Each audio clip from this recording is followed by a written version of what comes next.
welcome to the Copilot Connection. We're here to share with you all the news, insights, and capabilities of the Microsoft Copilot ecosystem from across the entire Microsoft stack. I'm Zoe Wilson, and I'm the Global Digital Workplace Services Consult Leader at Kyndryl, a Regional Director and an MVP for Copilots. And I'm Kevin McDonnell. I'm an MVP for Copilot and Copilot Extensibility, and I look after Copilot and agents within the UK for the Accenture Microsoft Business Group, but still at Avanade. I know it does get confusing. We'll be releasing episodes as podcasts and on YouTube with insights from experts from the community and Microsoft on what the different areas of Copilot are, the impact they can make to you and your organization, what you need to do to prepare for them, or start implementing them now, and even how you can extend them with agents. So, there was quite a big event last week, wasn't there? I wonder what we're going to talk about today. Well, we had a lovely meeting at Cubs, if that's what you mean. But was there anything else happening? Only the biggest Microsoft first party conference that they do in the year. That's right. And you were over in San Francisco for Microsoft Ignite, weren't you? I was sat at home on my sofa watching through a combination of my phone, laptop, and TV, depending on whether my wife was in the room or not, and wanting to watch it, which I'll be honest was pretty much never of her watching it. But So how many sessions did you watch, Kevin? I was just going to say, I think I actually managed to get 6 or 7 sessions, And the as keynote. well as the keynote, the sort of main keynote. So that was pretty good for me. But obviously you were there, so you must have caught a lot more. Oh, no, mine. So I didn't go to the keynote in person because this year the keynote was in a separate place that was the only place big enough to accommodate 20,000 people. And Microsoft had shuttles running to the event, and then at the end of the keynote, they had shuttles running back to the main conference center in Moscone. Oh, I knew it was So, different room, but I hadn't realised it's a shuttle. Gosh, wow. yeah. So I made the on reflection, quite sensible decision to actually not travel to the keynote. And there was quite a lot of people who were late because, unsurprisingly, the roads near the big sports stadium that they used, it just became a gridlock. So I watched the keynote in my hotel room, switched to mobile, and walked down to Moscone so I could go start to get my bearings in the expo hall, kind of at the end of the keynote. And then I saw no sessions after that because it was just it was so intense. The whole venue, I mean, it was twice the size of last year. The whole venue was huge. And because I was there for work, I had quite a lot of either customer meetings, vendor meetings, Microsoft meetings. And what I found was that where I did have gaps because of the size, I was completely in the wrong place for the sessions, or the session would start in 5 minutes and it would take me 20 minutes to get there. And the way that the conference centers laid out, they had kind of all the sessions and things like the certifications and stuff in one building. And then in a different building or a set of buildings, they had like the expo hall and tons of other stuff going on. But you had to go through a security checkpoint with your badge and ID to get from one side They to were the outside. other. It was like across a road or something, wasn't it? Or Yeah, to so get between they them. had the road between Moscone North and South kind of fenced off. So that was a Right. car-free zone. But to get into that, you had to queue and show your badge and ID. So security was really tight this year, and it did make it a little bit harder to get sessions. Although, to be honest, I don't think I went to any sessions last year either. I think it's really interesting because a lot of people kind of see, especially if they haven't been to Ignite, like myself, I've never been there in person. You know, you kind of imagine it's all about the sessions, going to hear from them and chatting to people. But there's an awful lot of people who go there to meet with clients, to meet with Microsoft, to pull those things together, to just sit on the stands and things on there. So there's for something, what was it, about 23,000 people? There's a lot of different kind of reasons you attend there, and I think as well as and I've suddenly forgotten what it's called, the kind of partner conference they used to have. Inspire. Inspire, thank you.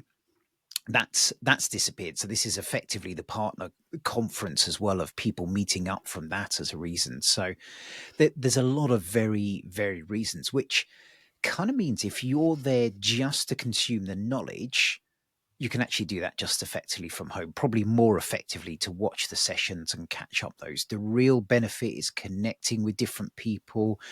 You mentioned certifications. Our good friend Sarah Fenner, I know, was working on the a stall there and helping people with the exams and things that you could do there in person. On that, there was a lot of hands-on workshops that people were doing, so you could go and just do the workshops and literally learn through those things which you could only do in person. From that, obviously meeting the vendors and others that you can get there. So it's I find it fascinating. One day I'm going to get to either Ignite or Builds. I'm determined from that, but Yeah. I'm fascinated by it and how different it can be. Yeah, it's definitely an interesting one, and some of our MVP friends like Ragnar Hale, he was presenting like a lightning talk equivalent on the Friday, and I bumped into him on the Thursday afternoon, and he basically said he'd had to rework his entire demo based on the announcements that came out in the keynote. And I think there was a few other people in the same boat. And for me and a colleague, we were delivering Copilot plus agent workshops for clients.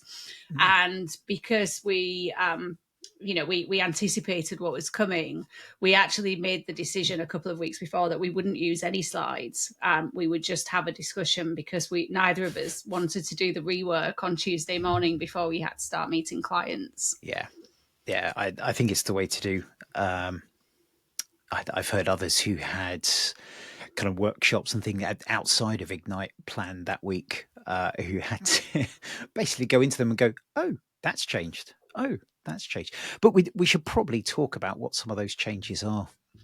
So Yes. I feel we almost could do the same intro every year around Ignite. And, oh, something's changed on there. Oh, it's something's been Yeah. renamed. I've got to redo Uh, my uh, decks.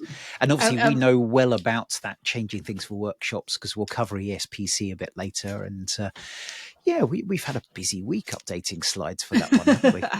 Yeah, I was just about to say, while you bring up the slides, I think we're feeling that pain of kind of having a full day workshop, not just a session, but a full day workshop that was impacted by some of the announcements. That joy, not the pain. But yeah, I think with Ignite, there's lots we could dig into. But the easiest place, and I feel I've been saying this on this podcast and my previous one for years, the easiest place to get started is the Book of News on there.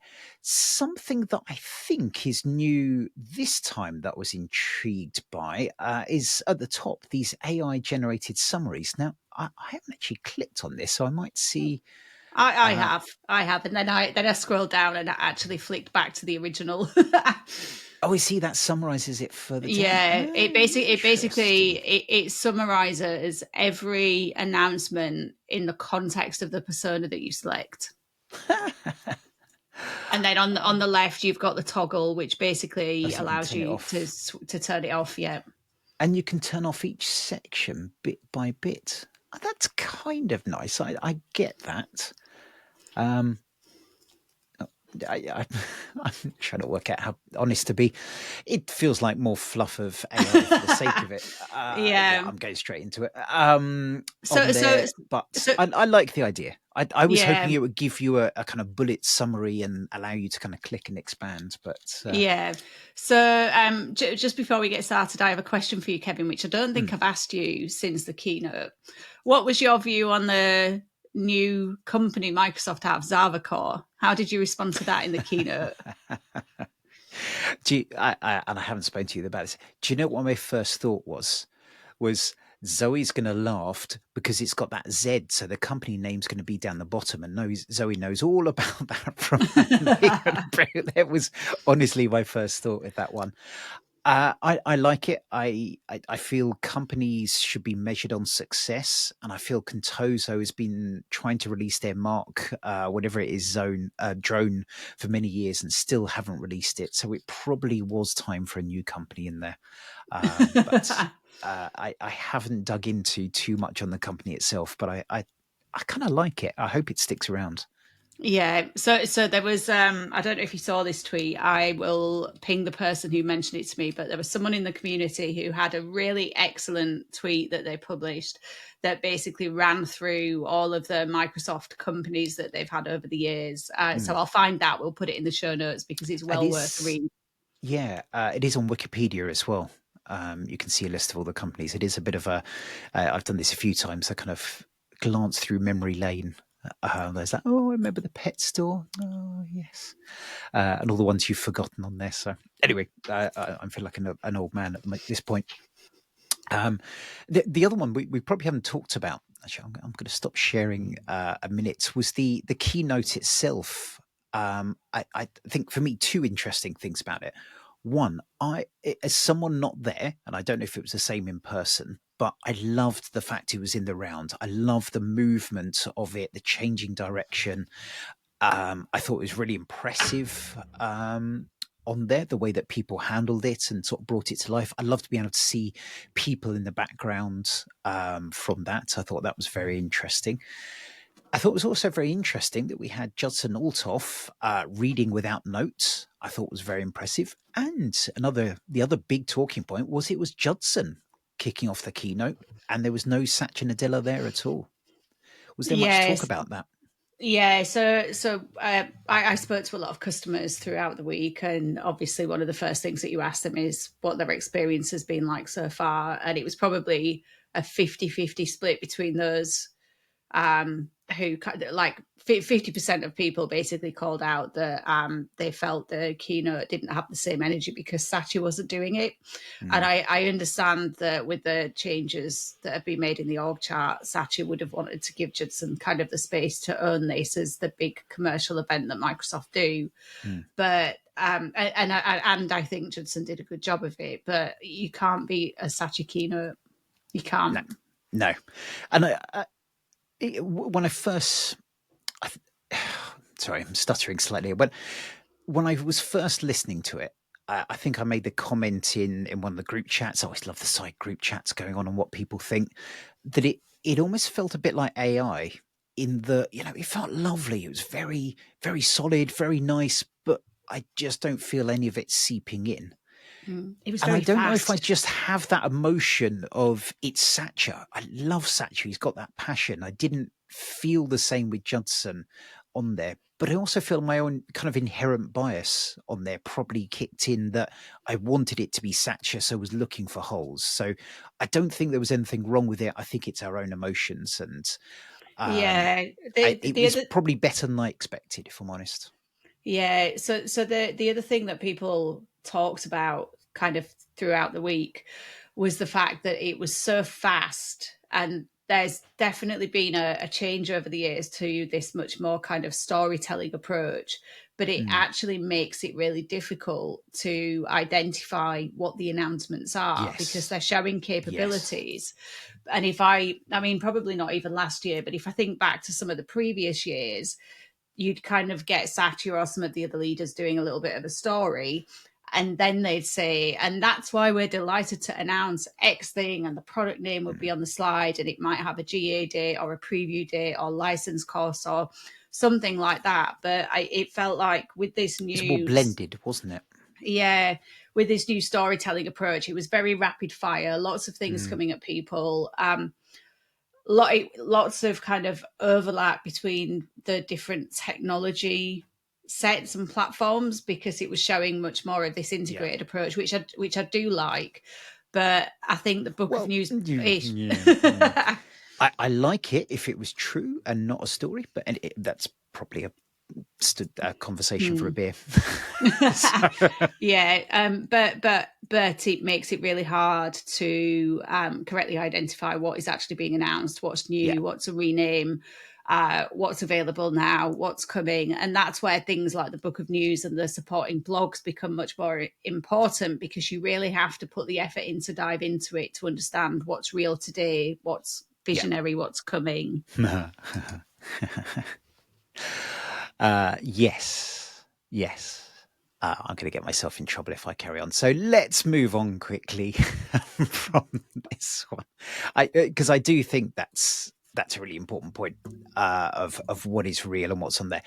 One thing I would say, and this will take us straight into the kind of big news in the first item there, was Microsoft Agent 365 on there. And one of the things I love about an Ignite or build is something gets announced, I can go and use it and try it out. And Agent 365 landed, I can't remember, it's on the Tuesday or Wednesday, but pretty much, I think it was on the Tuesday when it was announced. I could go in, I have the Frontier program enabled, which, if you don't know, and you've got admin settings, go into Copilot, go into the Microsoft 365 Admin Center, go and look at the Copilot settings. Under those settings, there is a button that says Frontier. Try and find that on the Microsoft site, and you'll go round and round in circles for a long time. So it is very simple as long as you know how from that. Once you're enabled with that Frontier program, then you get things like Agent 365 turned on. What is Agent 365? It's everything on there to manage, build, deploy your agents, if you want to believe what is being read here on that. I still have slightly mixed emotions about it, because the idea behind it is fantastic. And what was announced on there and shown looks really, really good from there.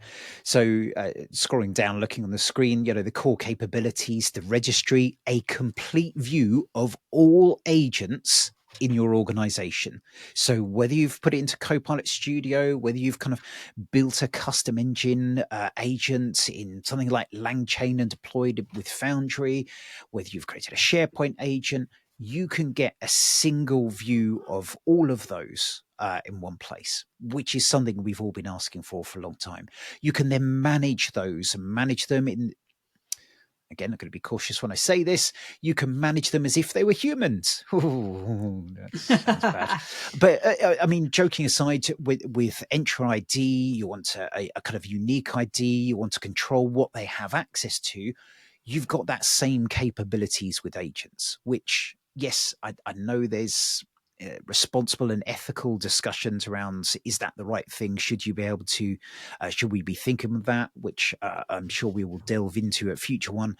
But the way of managing those, I think, is really important there. Yeah, and I think it's important to say as well that whilst you can manage their identity as if they were human, it's not a human type object in Entra. It's a different class of object. So the same principles in terms of RBAC and guardrails and what it has access to and that kind of thing still applies in the same way that it would for a human, but we're not managing it as a human.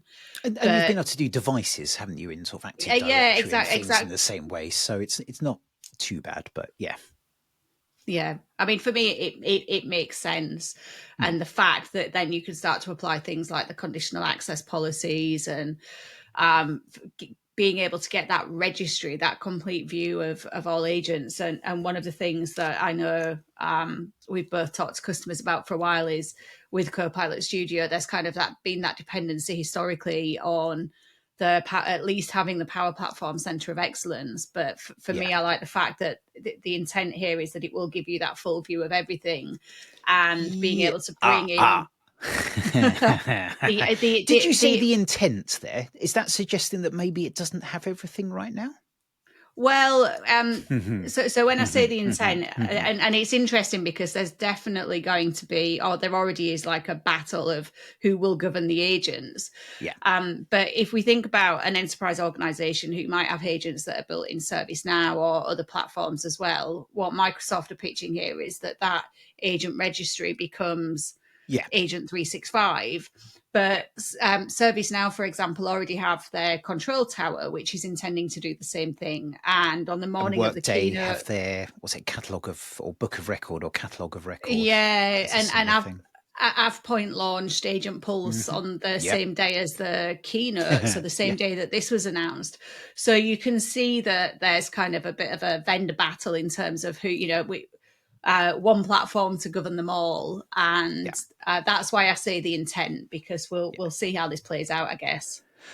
I'd add a bit more onto that because one thing I've noticed, and it's on in my tenants, but those Copilot Studio ones that I haven't published the Copilot don't show up in it. So Mm. it's not everything on there. It's everything you've got published out there and used within that Copilot world. But if I create one and just have it published to the web, or sorry, I think it's published to Copilot or Teams. But if you haven't put those out there and you're using those separately, they don't show up, and it only shows once you've got it to there. So just So something to so be so in aware of from that at, so at the it so it moment. yeah, so in that scenario, Kevin, if you've published something, say, to web channel, Mm, is this the same for Foundry as well? Is the yeah. intent that for those you have to manually create an agent ID for it? I'm going to be entirely honest. I don't know, Mm. so that's something I need to again have been focused on trying to get enough for the workshop next week on there, but want to dig a little bit further into that and bring some reality to it as well. I'd say from a quick look, and again, I want to say quick look before anyone shouts at me, um, especially Dutch people in DevRel. Um, some of the Purview integration didn't seem to be quite there because I loved the demos. The one big demo in the keynote that really caught my eye was the jailbreaking detection. So someone tries to jailbreak, and for those that know, jailbreak is trying to get an agent to do something it shouldn't be doing.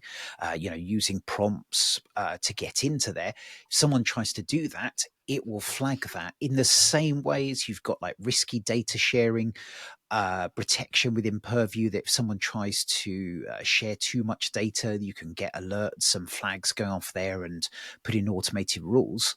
You can do the same with jailbreaking, which I think is fantastic. Really, I thought that was a really impressive one.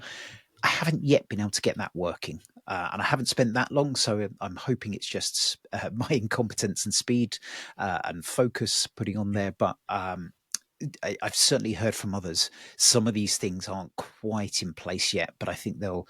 It's still in preview as it comes to GA.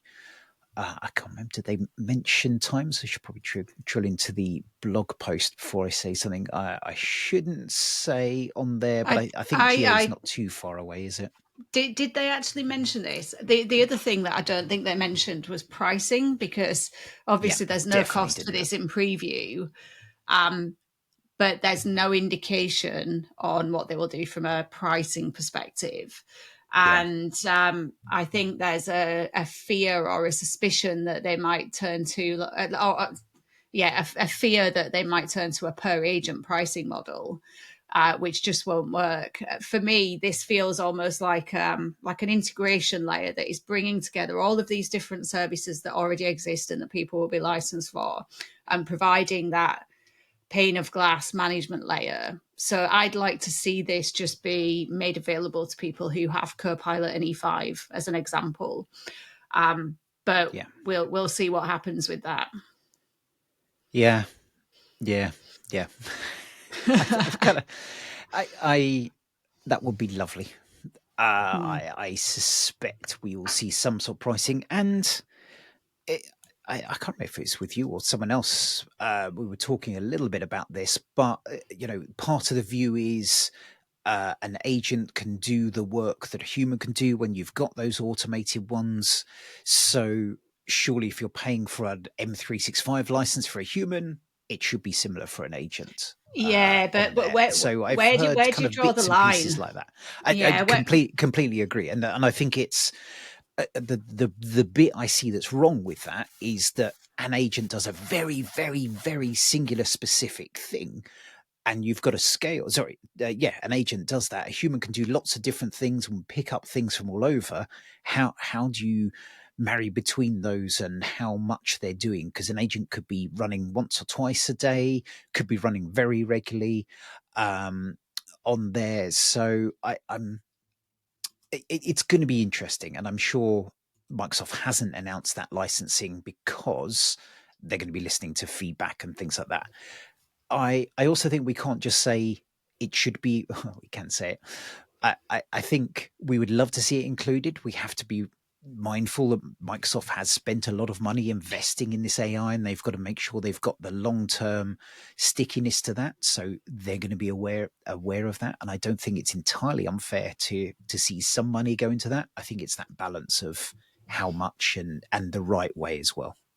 Yeah, and I think one of the things that people need to be careful of as well is, and I had a conversation with a client where they basically said to me, I want to know how long it's going to take until I've got an agent that can do the job of a human, Yeah. and it's not that simple. No. It is not. There will be and there True. already are. There will be autonomous agents that are able to transform the way that processes work significantly. And then for humans, we will be augmented not by one agent, but by a series of agents. Yeah. And we have to take that view that this is about augmentation. We won't get one agent that is going to do the job of a human. It will be a series of agents that still needs that human in the loop. Yeah. No. I absolutely agree on that as well. So I think the long and short, it is damn complicated. So it's going to be very intriguing to see what comes out. And I think people want simplicity from the licensing as well. Mm. And talking about sort of pay as you go type usage of how much it's used becomes very hard to estimate how much that does get used. So it's yeah. I'm glad I'm not the person who has to decide. Put it like that. Mm. Yes, agreed. Right, where are we going next? So the next one, you will be absolutely gobsmacked to hear, is about another agent on there, and that was the sales development agent within there. So obviously, agents are not going to replace humans, but this one there is a fully autonomous sales agent to research, qualify, and engage leads. But it's absolutely not going to replace humans on there within that. Yeah, but I think this is an interesting one. I haven't actually, to be honest, I haven't dug into the announcement on this one, but um, from from what I understand, where I see this fitting in is to be able to kind of qualify and mature Yeah, leads that wouldn't be worth the effort of a human doing it. So an I was organization might yeah, have a number of leads agree. that their sales development reps will focus on, and then there might be like leads that come in through web forms or things like that that at least need a little bit of nurturing to get them to the point where a human picks them up. So Yeah. I think this will help with that. And I think, yeah, sorry, I was being facetious just to make it more entertaining on there. But I think this comment about scalability is exactly what you're saying there. It's that ability to increase the scale to things and bring that up within there, so you can do things that you wouldn't have been able to do before. So that large scale ones, maybe you're working at a large organization, you have a lot of big enterprise clients, but you can't engage some of the smaller clients because you don't have the capacity to be able to actually go and do that. This will suddenly bring in that capacity to kind of sift through those ones. If we look at a similar area, I know within the HR space, there's a lot of tools that help with bulk recruitment. This isn't to say that the kind of skilled recruitment won't have a human going through resumes, but if you've got thousands of people applying to a single role, you need to be able to find ways to kind of sift through that more effectively. And that's what some of these agents are doing, exactly as Zoe was saying just before, of how you can bring that human in the loop to assist with those items. Is there the massive risk of bias? Is there the massive risk of things not of people being missed out and maybe saying slightly the wrong thing, even though they're very capable for that? Absolutely. And those who are watching video will see I have my Agentageddon top on for the workshop we're doing with Chris Huntingford at ESPC next week. So we'll be talking about exactly those kind of things on there. So there is risk and opportunity with all these things, and that's what we need to kind of go ahead and take about from there. Did you have anything you wanted to add about the sales agents, or should we go and start talking about some IQ? Let's move on to IQ. Yeah. So again, do go through the book of news. There's a few things here. We're trying to pick up the key ones. And this is an interesting one. I'm actually going to jump into the blog post, not that one, around this, which was the Copilot and agents blog post in there that talks about this work IQ. And really, this is the intelligent layer that enables Copilot to know you, your job, and your company inside out. And I was looking at I was writing a write up of Ignite, which I said I was going to do last Wednesday. I still haven't quite managed to finish off. And my headline to that was Planes and IQ, because there's a lot of talk about Agent 365 being the control plane, how you manage your areas. And I think there was another control plane within Fabric about how you manage and govern your data. And the IQ is how you get the information from all those things and make it available to people. A lot of people going, hang on. So you've got all this data in there, which is serviced by the graph, and you've got memory in there, which is always in Copilot. Surely this is actually just the same thing as graph and what's already there. And there's kind of a little bit of truth behind that. I was trying to find a picture, which I don't think is in here. I think it talks about those three items in there. That data is powered by graph. That memory is powered by the existing Copilot items that are in there already. I think the thing that I find interesting with this IQ, this work IQ, is that inference. So doing something with that data and what it knows about you, that relationship, and working out what to give you next, what matters when you get those results, what matters to you about those results, that intelligence area. And where was the bit I think is in here? It talks about using that signal. And I kind of see that this work IQ is a little bit of a rebranding of a lot of what's there already, but it kind of simplifies the understanding. And I think it kind of gives an indication where this is going. Yeah, I mean, I think for me it's that semantic index layer with the graph, but being able, rather than it being reactive and requiring you to ask it for Yeah. something or ask it to do something, it's starting to move into that much more intelligent, proactive layer where it's, it's able to use its inference to give you the next best action based on your work styles, the people that you work with, the things that you normally do. And I think that's the right now. That's the I ask it something, it knows what I want to do next. But you can kind of take this further, and maybe something popping up and saying, hello, would you like some help with that on that? Which reminds me of a certain character. And for those not on video, yes, I am waving a little Clippy toy in front of everyone from there. So to me, work IQ is the thing that's going to enable Clippy 2.0. There, I've said it. Clippy 2.0. Yeah, that Clippy, is Copilot, I am your father. yeah, exactly on there. I will try and remember, and I need to add this to the notes now before I forget.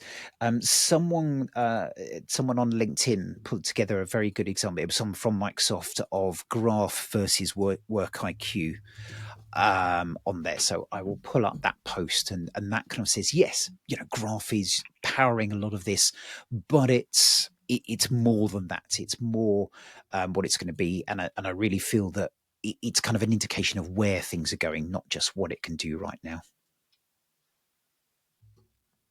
100%. So the other thing that's interesting in this article is agent mode. Yeah. I'll talk a little bit about agent modes. It was announced with Excel, was it about a month ago, if not a little bit longer within there. But now you've got this additional capability of having it in Word and also in PowerPoint. And the real value of that is that capability to take those agents and go a little bit further. Sorry, to me, it's kind of what Copilot we thought it was going to be able to do in PowerPoint, that it would be able to stop and reason over things and do a bit more and take things a bit further. It's opening up more of that capability to do there. So actually, Yeah, what's I this do one? like. I like the fact that it's able to leverage both Anthropic and OpenAI models as well. I think that gives people more options, and I also like the fact that this will allow you to interact with and create Office documents from Copilot chat. So prior to this, and this is in the Frontier program. So, like Kevin Yeah, mentioned earlier, if your tenant's in the Frontier program, hopefully you'll be able to access this. But if you're not in the Frontier program, then the only way that you can create or interact with content effectively inside PowerPoint to allow you to create new stuff is inside Copilot in PowerPoint. Whereas what this will allow you to do is to be able to do that from Copilot chat, which I think is really powerful. yeah, absolutely. Yeah, for those of you who are listening rather than watching, Kevin has pressed play on one of the little agent mode videos on the blog. We will put this in the show note, and it is Yeah, worth just taking a look at those. yeah, absolutely. Now, the other thing that is in this same blog underneath this video that you've clicked play on, actually, Kevin, is the fact that you can talk to Copilot like a colleague with Yeah, voice in the love M365 this. Copilot app. Love this. Now, this is fantastic for when you're on the move. I have seen people speculating that this kind of direction of travel indicates the end of the keyboard as a mode of user interaction. I just want to put this out there. If I have to go to the office and listen to everybody prompting Copilot in voice, I am going to go insane.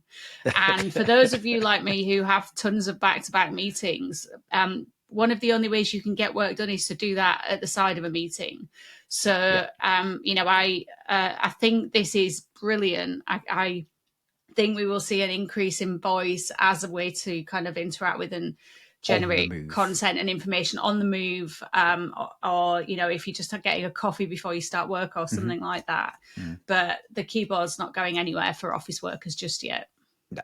And for anyone who's tried to use either Copilot or ChatGPT voice in the office, it does not work because it Mhm. doesn't recognize your voice. So it picks up everything around you and is All the constantly background interrupted. noise Yeah. stops it responding to you midway through the prompt. The other thing Yeah. as well, and I know Kevin, you use voice interaction quite a lot in the car. How many Yeah. times have you sent a message to a WhatsApp group chat instead of Copilot? Far more times than I'm actually managed. So what I have is you can have Microsoft Copilot, the consumer version. You can get into the WhatsApp channel, so you can sort of say, "Hey Siri." Sorry, I shouldn't say that. I'll trigger ones. Hey, generic voice assistant. Can you ask Copilot blah blah blah, and it will go to WhatsApp and ask that. If you're an idiot and have too many groups with Copilot in them, it will randomly pick one of those and say, I've asked Copilot this, and you sit there waiting for a response, and nothing comes back until Well, you get apart someone. apart from us Often reply, Lorian Strant or Andrew Bibby seem to be the favourite ones who love to mock me of, why do you want to know a good restaurant to go to in York? Which I think was one of the recent ones on there. So yeah, be careful. I really want to see this M365 Copilot app work with Apple CarPlay. It would just be so useful being able to go to a client, get a summary of your emails. I think Zoe knows I love Apple CarPlay and having conversations in chats with that as I'm going along. We do occasionally get some interesting incorrect spellings very, of very, very, things. very, very interesting. I'm Yes. struggling not to laugh thinking of some of the funniest that you've Yes. inadvertently sent previously, Kevin. Yes, I think we tick this as non-explicit, so I can't mention one of those, which is particularly making me laugh as well. Moving I on bet quickly. I bet we're thinking of the same one though. Yes. So I know you Um, wanted to talk a little bit about Sora as well. yeah, it's pretty much that. Sora 2 is coming to the video creation. I'm actually a big fan of the video creation If you haven't done it, if you've got M365 Copilot, go into Create. You can create videos, and it kind of creates you a mini presentation. And actually, you can do it from a presentation. It will take into account your notes and do things there. I've done it with a few of my conference sessions, and it gives like a 5-10 minute synopsis of it, which are quite nice. I enjoy those. But Sora 2 will go beyond. Sorry, I should say that generally uses kind of pre-built what's the word, stock images and stock videos to create those, whereas this will do Sora 2, so that is the video creation model. That's fantastic. I haven't had a chance to play that. I think, is it still US only within ChatGPT, Zoe? I know you've got the I think so. premium license. I've not checked for a little while, but the last time I looked, I wasn't able to use it. I should have Yeah. set it up while I was in the US. Oh, that's a good point. Yeah. Gone from there. Um, So, really, really interested by Sora 2. I haven't seen it yet. I haven't heard from anyone. I've been trying to find out if there's an obvious way that it's on there. It should just turn on. I think it's rolling out gradually, so keep an eye out for it. Certainly, I'll be posting on LinkedIn as soon as I get something working there. But really, really interested by that one. Just looking through, there was some more things on A365 there. It talks about the plane. The other big news that there was quite a lot on, which I'll be honest, I haven't dug into too much. I don't know if you saw much of this, Zoe, but the kind of Windows AI updates, maybe something we'll come back to in a future show. Yeah, so I spent some time with the cloud endpoint team in a partner roundtable, and some of the stuff that they were showing with the ability to spin up Win365 instances for computer using agents was, I thought, really powerful. So Yes. you could see a scenario Oh, where yes. you could see a scenario where you've got an agent that's managed and governed through Agent 365 that spins up, like it has its own Win365 environment where it's able to actually do the work that it needs to do, and it's all observable, it's all auditable. Yeah. Sorry, I've got distracted when you mentioned that because there's the project, and it's begin with O. Is it Opal? You're testing my memory. That had the computer use, and effectively it's like the computer use capability but simpler. And I can't see it in here. I'll try and put that in the show notes because I've had a quick play. It didn't work amazingly, Yeah. but So so the so in simplicity of it was really nice, and I can see a big future coming with that. Yeah, so the Windows section on agents is 6.1.8 in the Book of News. For those listening, I can see Kevin's trying to find it. It's where the table of contents comes in very handy. Yeah, I was just there and thought it'd be quicker to flick, but I probably should have given a epilepsy warning on that one. Yeah, so there's a whole section on the Windows side. I'll be honest, it's not an area I do much with these days. So very, very intrigued about it. I've just got one of the Copilot Plus PCs, so it is on my, if I get some more time, list to come back to. I did notice there's Hey Copilot in Windows. So Cortana is back. Sorry, I didn't mean Cortana. That ability to kind of talk to your computer is back and easy from there as well. No, I Yeah. can't find it in here. We'll look through that and put that into the notes. Yeah, for Later. organisations who are using Windows 365 as well, for I think it's the highest spec of the Win365 computer, it will become available with an MPU. So essentially, what that allows people to do is to have a virtual instance of the Cloud Plus PCs. And with the physical devices, there are obviously physical device limitations such as battery, connectivity, things like that, that could hamper the ability to do indexes quickly and things like that. So I think it's really interesting that they're making this available as a virtual machine as well for people who Yeah. would actually need that MPU capability. Yeah. No, I think it's a great idea. Really interesting. The other one that's while we're here, in fact, there's two ones. This article's great. We should have just done this one instead of the book of news. But I loved this new security Copilot. I know we had Rue Campbell on last year to talk about that. I think the challenge I've heard from so many people is the cost of that. Now it's included for all M365 E5 customers. Now I'm going to add a slight caveat. It is included. I can't remember. It's not tokens, but there's a certain number of points or SCUs, something that you get. That's it. Thank you. security compute units. That's the ones on there that gets included. So I think you get 400 with this. So it's not, you can use it as much as you want, but it's a pretty decent number to try. 400 per 1,000 users. So I was chatting to one of our friends last year who said that for them they get like 0.04 or 0.4 of an SCU or something like that, which isn't enough to actually really use it at all, let alone kind of in earnest. But for big enterprise organizations, this allows them then to bring in that security Copilot capability as part of their core licensing. And I think it helps them try it out as well. You know, it just takes that initial step hurdle. It reduces the impact of that. So I think it's fantastic. Really happy about that news. I thought it was great licensing news. And underneath that, and we'll put in here a larger post around this, was also the M365 Copilot business. So effectively, the same M365 Copilot, but for organizations or for people on an M365 business plan. An important part there, and fewer than 300 users, you've got a lower price of, I think it was $21 instead of the $30 per month. Yes, and really it's interesting.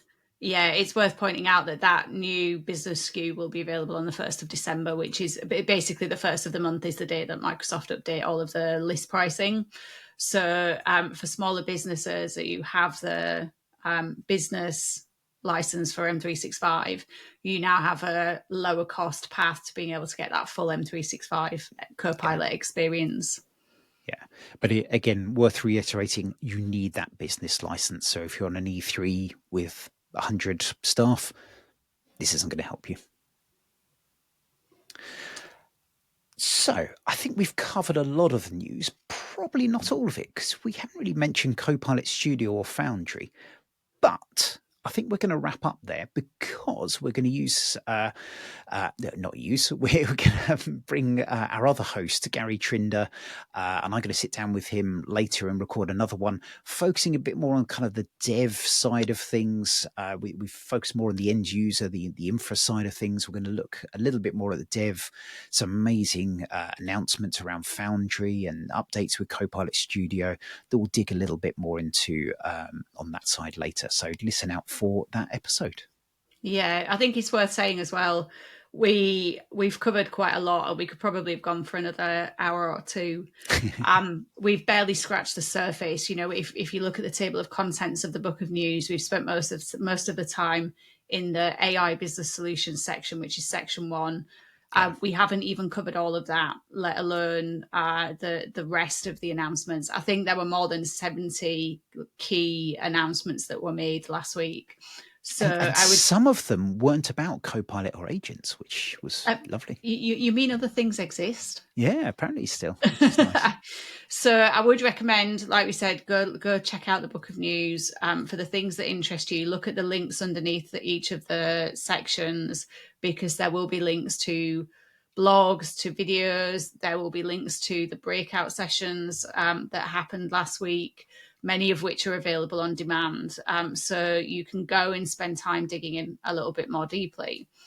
And for those of you who are traveling to Dublin for ESPC next week, there's also an opportunity to hear from some of the Microsoft product group leaders and speakers, from MVPs and people across the community who have the really difficult job of basically translating everything from last week very quickly into what this means for you and what you need to care about. Yeah, I mean, so it's a great post I'm showing on the screen here from Microsoft. around the MVP speaking there. And you'll see fantastically, we have on the tutorials a whole set of MVP ones, including Agentageddon and how to prevent it. And those on video will see my lovely new jumper with the Agentageddon logo on there. And we're covering quite a bit of governance and red teaming and things on there. If only Microsoft hadn't released a nice new control plane for agents to make us suddenly have to rethink a load of that. So Yeah, yes, maybe let's not do it. Maybe let's not agree to do a full day workshop about agent governance again. That's so close to a big Microsoft event. I'm sure they wouldn't change it again. Moving quickly on from that one. So yeah, we'll put a link to this post in there. I also want to have a look. Oh no, I don't want to stay up to date with the mailing list right now. I'm very much on there already. For those coming to ESPC, there's a whole Copilot and AI track. So we've got our Agentageddon workshop under that. I'm speaking on the Tuesday around the anatomy of an agent on there. And we've got lots of both MVP and Microsoft sessions, and I should say, and other community people as well, talking about those different ones.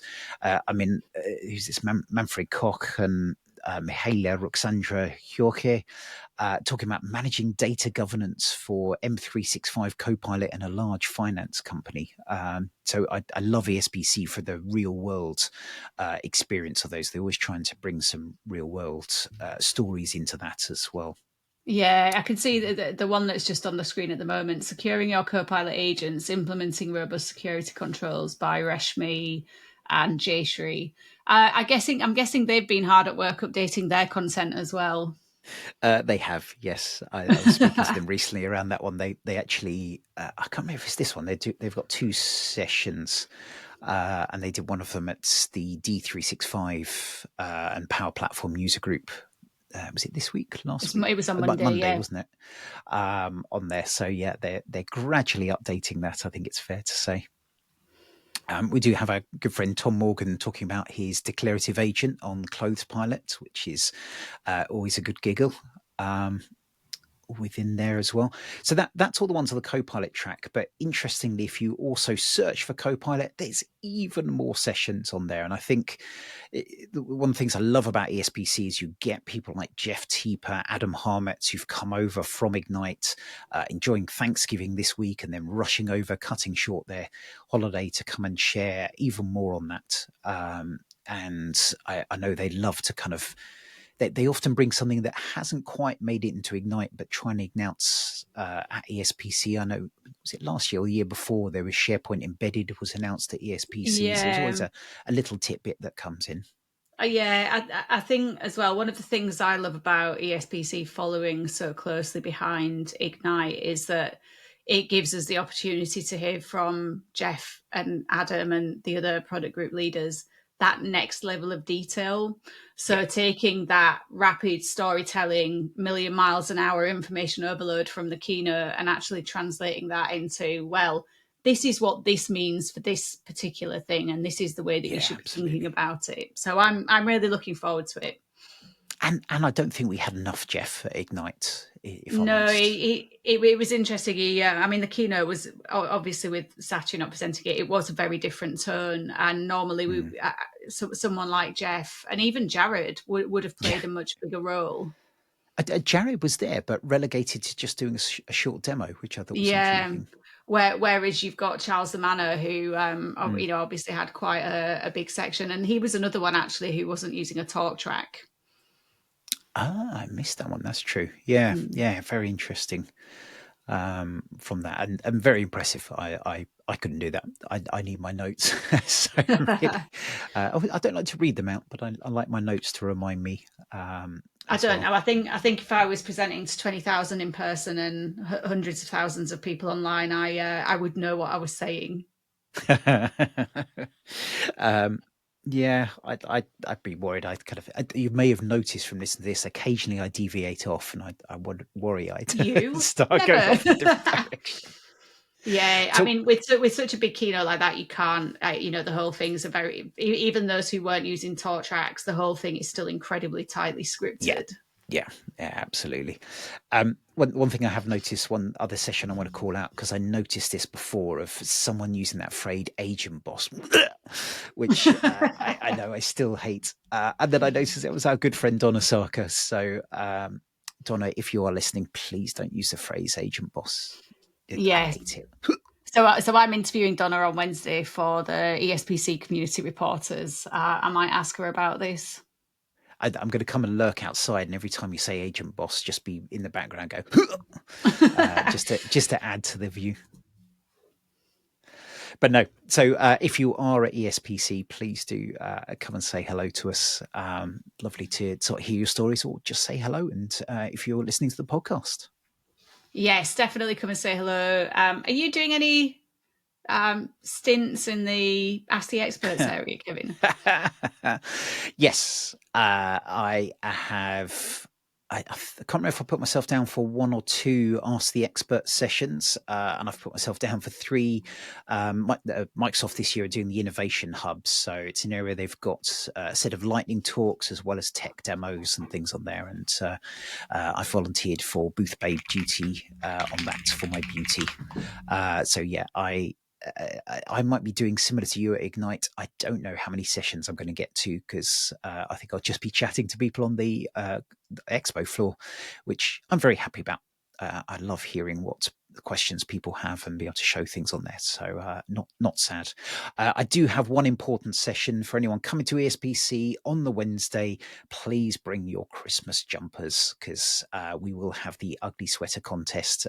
We have Donna Sarker judging, along with Brian Wooford as well, who's fantastic. Maybe I'll persuade Brian to do a bit of karaoke as part of that as well. We could whamageddon everyone by getting Brian to do Last Christmas. That would be perfect. So yes, that is ESPC coming up. So anything else we needed to cover? I think that's pretty much it, isn't it?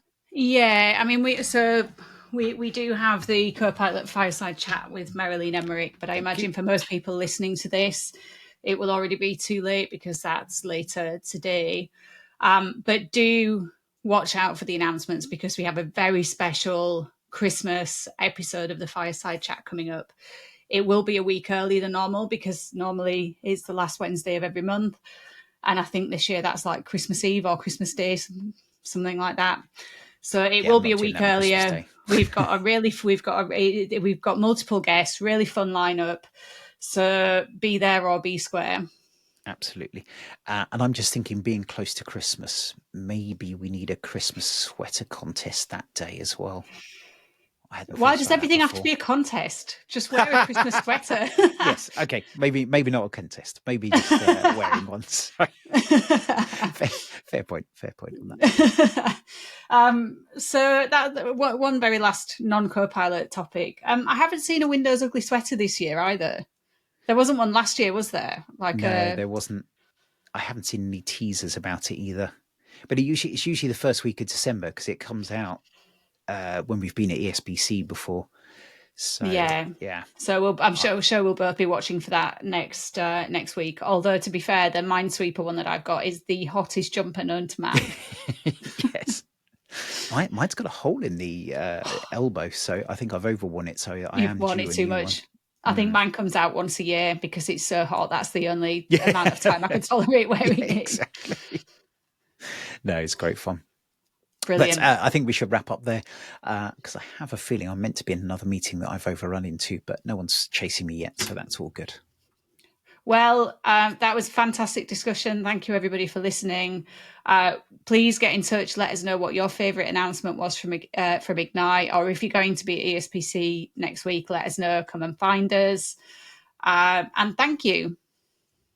Yes, thank you very much. And we will see everyone soon. Bye-bye. Bye-bye.